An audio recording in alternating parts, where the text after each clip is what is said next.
covariance of x3, x1 actually. So these two should be equal. So I can have x1, x5, and I can have x5, x1, both are equal. So in other words, these two sums, when I and j are different, they are going to be exactly equal. So I can put them in a single term, and I can put a, what do you call, a twice here. So I can put a twice here. So hence, the key conclusion is that if you have the variance of x1 plus x2 or the variance of the sum of the random variables I equal to 1 to n, what do you call xi, then this is equal to the sum of the variances. This is equal to the sum of the variances I from 1 to n, sum of the variances, but not just, but you have to add this term twice of the sum, double sum when the index I is less than j, all possible double sum, indices when, so it's like x1, x3, x1, x2, x1, x5, so on and so forth, and x2, x3, x2, x5, x2, x5, so on and so forth. So all possible, so it's kind of a double sum actually, okay?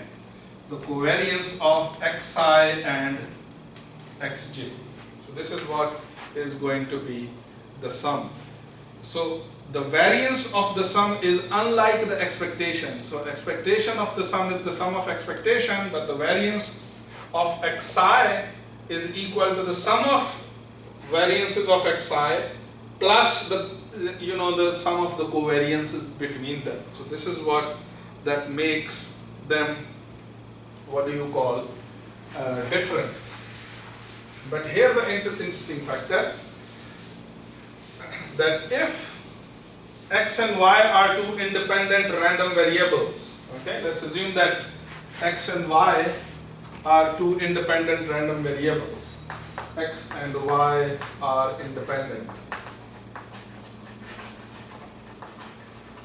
So naturally, what should be the covariance between them? It should be 0, but let's see that whether you get this or not. The covariance of xy is going to be expectation of xy minus expectation of x times expectation of y. And we proved previously a result which says that if x and y are independent, then expectation of g of x times g of y is equal to the expectation of g of x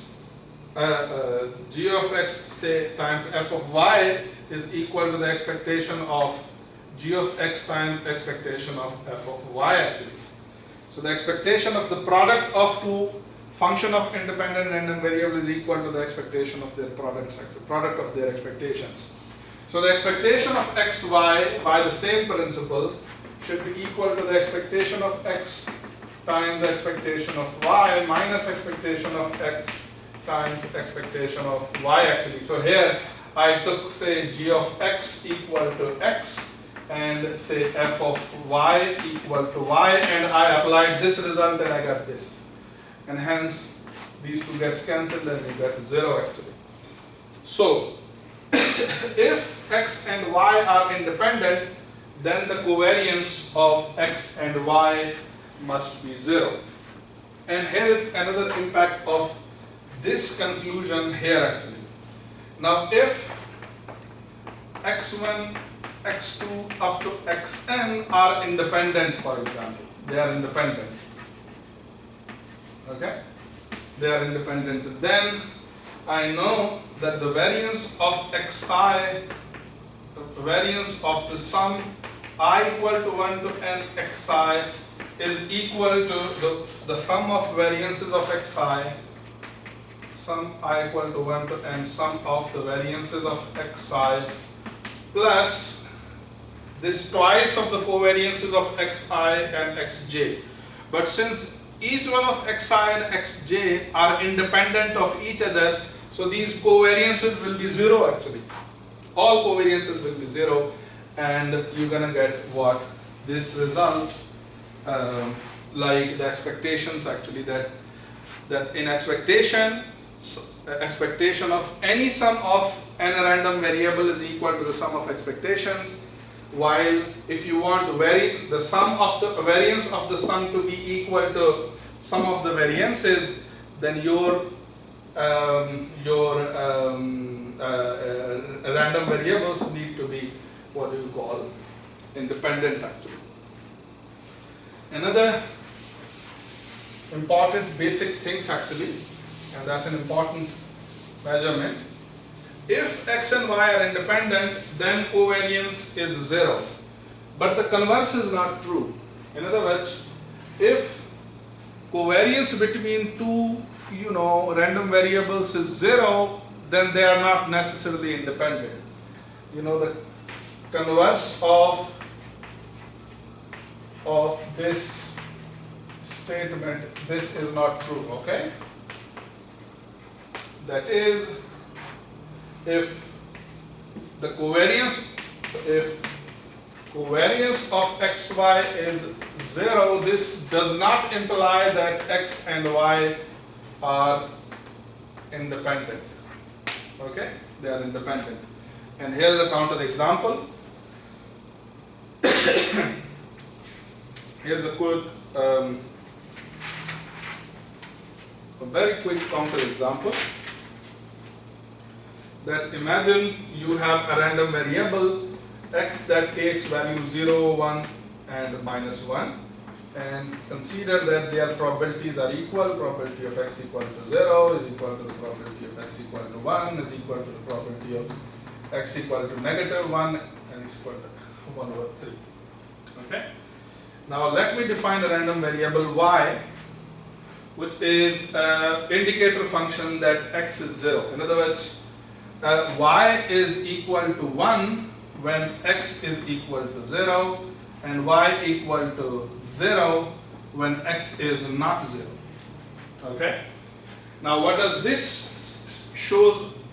That these two random variables are dependent on each other actually.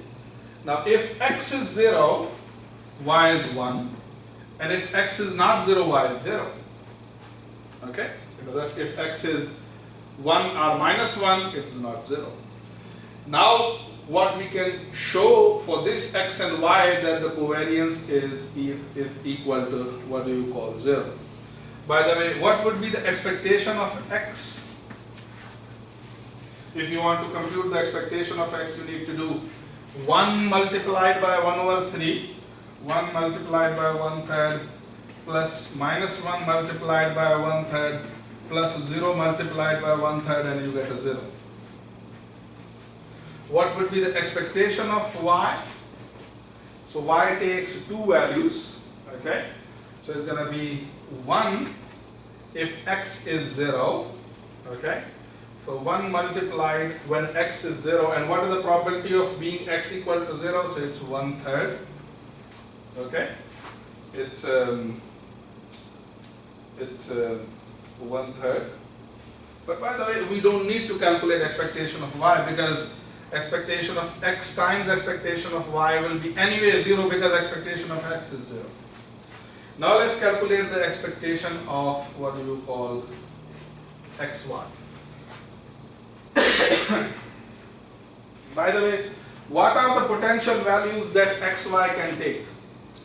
So if x is 0, y is 1, and y is 0 when x is non-zero.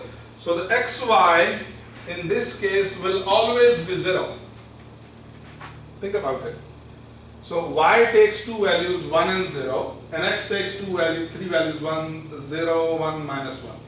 So if x is 0, y is 1, and hence 1 times 0 will be 0. And if x is non-zero, that is 1 or -1, y is 0, so again xy would be 0, and hence expectation of xy would also be 0. So expectation of x is 0, expectation of xy is 0. So the covariance of xy, which is expectation of xy minus expectation of x times expectation of y, will be equal to 0 minus 0, which is equal to 0 actually. Okay. So now what does this example shows? That you have two random variables whose covariance is 0, but they are not independent of each other. They depend on each other actually. Okay, this is what is one of the interesting thing actually.